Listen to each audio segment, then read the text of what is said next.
It's changed over the years, but a lot of things it's very observational. It's comedy is about breaking tension, right? It's about letting loose. It's about creating tension and then loosening it very skillfully, right? It's like saying, oh, yesterday they caught my barber for selling balm, right? That's create tension. And I'm like, I didn't know he was a barber. You see, so that's how you release the tension, right? So you, at its core, it's like, and the higher the tension you create about something, the better you better be at releasing it, right? So say sometimes I'm like, before I came on stage, my mom sent me a text and she said, hi Ty, praise God, I have joined the LGBTI community, right? And then they would say, like, yeah, it turns out her Bible study group is called Let's Go Back to Israel, right? So it's about you create a lot of tension, right? And then you release it skillfully.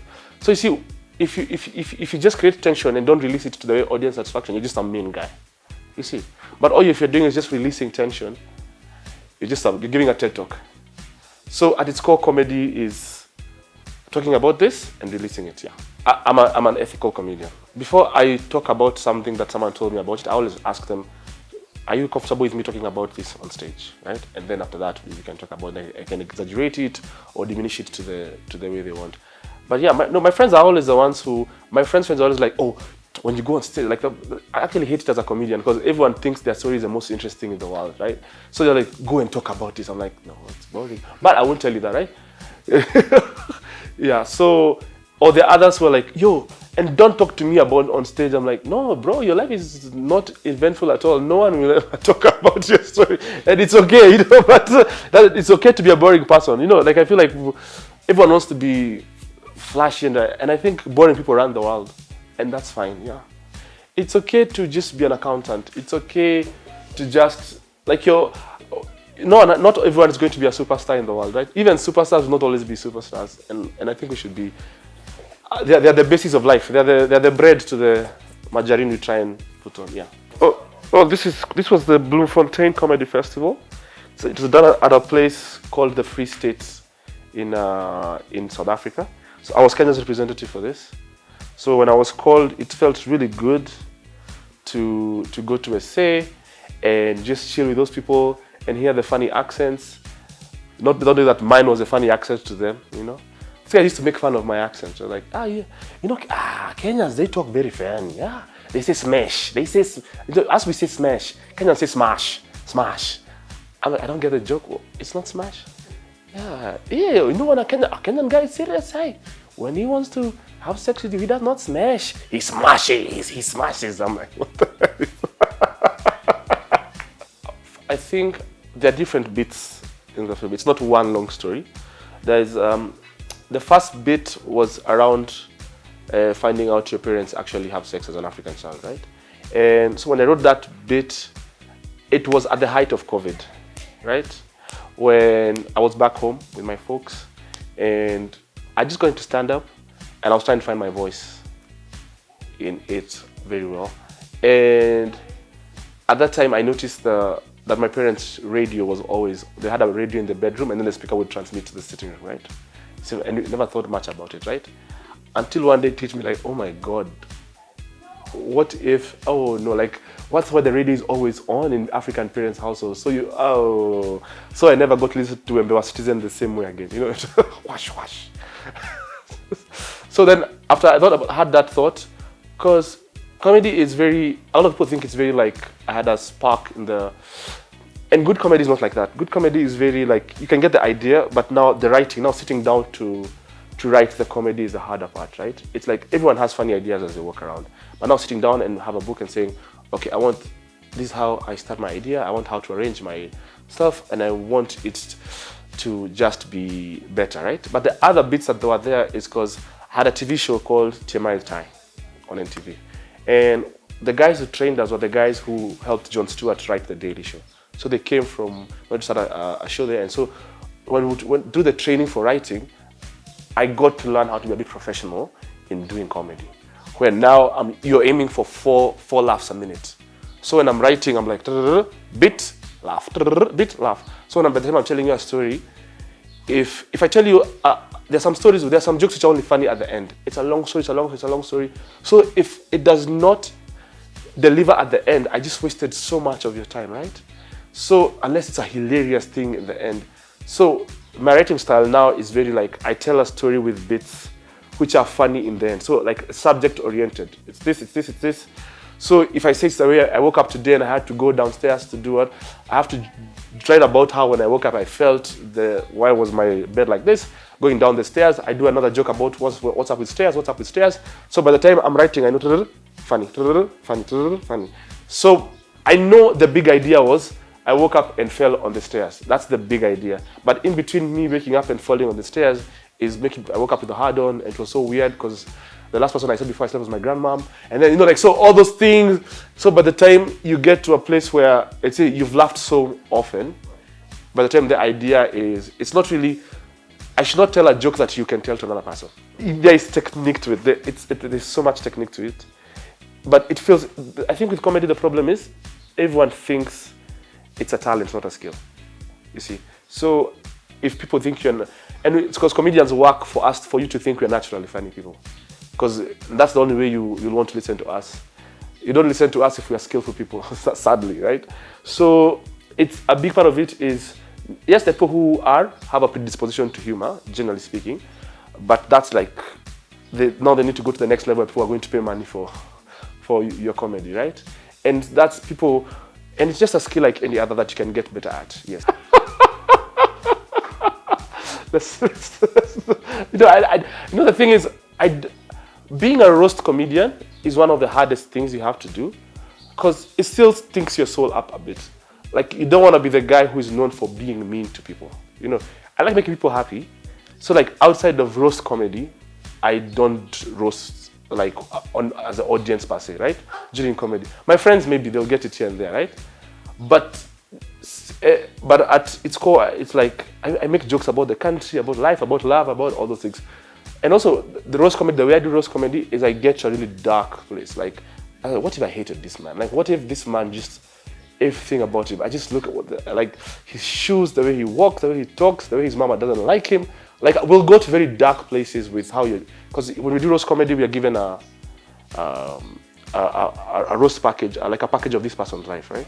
Like, he grew up with an abusive dad, so for me, that's fair game, right? We're going to talk about why your head is shaped that way because your dad hit your mom when she was pregnant, right?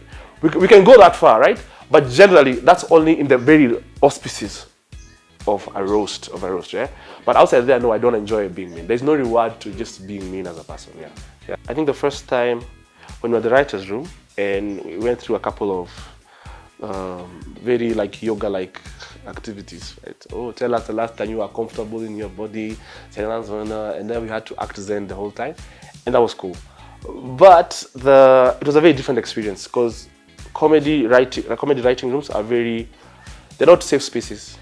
As a writing room was such a safe space, I was like, what, are we in kindergarten, right? But it was good. It was a refreshing, and then also I was the only dude on the writers, right? So it felt like Ty and the girls had just come together to, just have a good conversation. Yeah. So it was good listening to them and seeing how they saw life, right? But the first time we did a script, I was supposed to write an actual like short film, right? And I was very scared about because I never written a film before. So when I first wrote, I wrote the first two. No, we were first told to write like a short story about a certain experience, right? So I wrote a story about a guy with pink boxers who like they went to, who like he got with the girl home, and when he was bending over to like open the door, she noticed his boxers were kind of pink, right? And now the conversation was around that. But now the first like script I wrote was for like 4 boys who wanted to go buy condoms in a certain space, but they did not, because they had like a dance and their girlfriends were there, right? And all 4 boys had their different. One looked older than he was, and he had his challenges because of people always thought he was older than he was. The other one who was a baby face, and so adults, like older women, would hit on him a lot. And I wanted to bring that out, like how as young boys we get hit on by older women, but for us it's cool, but for girls it's help, right? And then the other one, like they were all different escapades, right? So after I wrote it, then they were like, Emirate came back and said, guys, we have too many short films. We have enough movie writers here. I don't know, that was a way of telling me, listen, your movie sucks. Let me just tell, like, that's what I had in my head. But anyway, so it was cool. Then she was like, the reason we got you people is because you're from different disciplines. And so we need to hear your voices in a different way, right? That time I was planning to shoot my special. That was what I was working on that time. And then she was like, can you incorporate that into? Yeah, and then I remember Adele also told, like, you're a poet. We want to see that. We have enough guys who write films, right? And for me, that's what I had, like, that's what I had in my head, right? But anyway, we went, it was really good. So I then showed the idea of combining stand-up comedy inside as the narrator, right? The inspiration was Everybody Hates Chris. You know how in Everybody Hates Chris, there's a narrator who does the thing, but now the narrator was going to be a stand-up comedian. And then I showed them some clips of what I thought I'd like us to do. And I think that was the hardest thing to tell people, like, even when I went to the actual shooting, that was the hardest part, because it wasn't a script. Because they've come with scripts for Vice and me, and I'm like, yeah, so and then after I explained all the leg, I say, ooh, Jama, I can shoot my TikTok. Like, so it was a hard time to explain why they've gotten all these brilliant actors and we're doing all this, and we will barely hear their voice. Like, what do you mean? And they've come there as I've won a Kalasha and 75 Oscars, no. So at that time when that happened, it's like, who's this nigga? Like there was that. Really, because also I didn't. One thing I appreciated at first was I didn't understand the technical terms of it. I knew what I wanted, but I didn't know the names for it, right? So it's like, I do. So, but eventually it got really good. My producer was very kind, and also the AD, the assistant director I worked with was, I think the thing I hated the most was one more for safety. Even when I sleep now, when I wake up, I still hear one more for safety. I'm like, no one wants another one for safety. But eventually it went really well, yeah. I think the first part is when people are like, so our director is a comedian. It's like, that's James Kia, who's this guy? Like, so like, there's that element of, is he even funny? You see? And then now there was the part of, because comedy is a very individual journey. I write my stuff, I go on stage, I show, I talk, right? But now filmmaking is it's like a big group project, right? And everyone has their big role they need to play. And now being at the top of that, now that was a hard part because I'm a very self-sufficient person. Like when this works, like I know what I should be doing, I write. So now when I have to be and talk to a larger team, be like, okay, hey guys, can we do this, this and this? It's not my cup of tea, right? So that another side of me had to come out to be like, okay guys, now here we are. This movie will be made. The funniest unfunny movie we are going to make right now. The making will not be funny, but I'm sure the result will be funny. Let's hope, right? But surprisingly, the guys I worked with were really cool. They eventually understood the vision of what it was. And then, because the first meetup, I was late and I was a director. Right? So already they were like, oh, no, it's one of those guys, right? And then so, after that, we sat down and I pitched what it was to them and it worked really well. But that was a really hard transition from working for yourself, about yourself, through yourself, to I need to appreciate what the lighting is for, like having to sit and waiting for the light guy to, okay, we're going to change this into a night scene. And I'm like, okay. But my one rule in the writer's room, not even the writer's, when I was directing was, everyone I talked to, I was like, I want you to show off. Like I want you to show, if you're a light, if you're the guy for lighting, I want you to like show off the hardest you can. Like on the side of ambition, not caution. Yeah, because that's how I do my comedy. Like, don't be cautious. The first draft should not be a cautious one. Be mean, then later on you can. Yeah, like it doesn't have, the first draft doesn't have to be good, but it has to be made. So telling them like, I want this to be a project where you flexed your lighting, so even with the video guy, I was telling him, listen, is there something you always wanted to do, but guys always told you haiwezi? It's like, nilikuwa nataka sijui mkono ikuwe hapa, then uso hiyo kone hapa. I'm like, yeah, we're going to do that. And then I think guys really liked that about this. And like I told them, like, because everyone in their creative work, there's something they've always wanted to do that no one lets them do. Yeah. Now I was like, okay, this is a project for you to go ham. Yeah. First of all, do you ever watch your own stuff? No.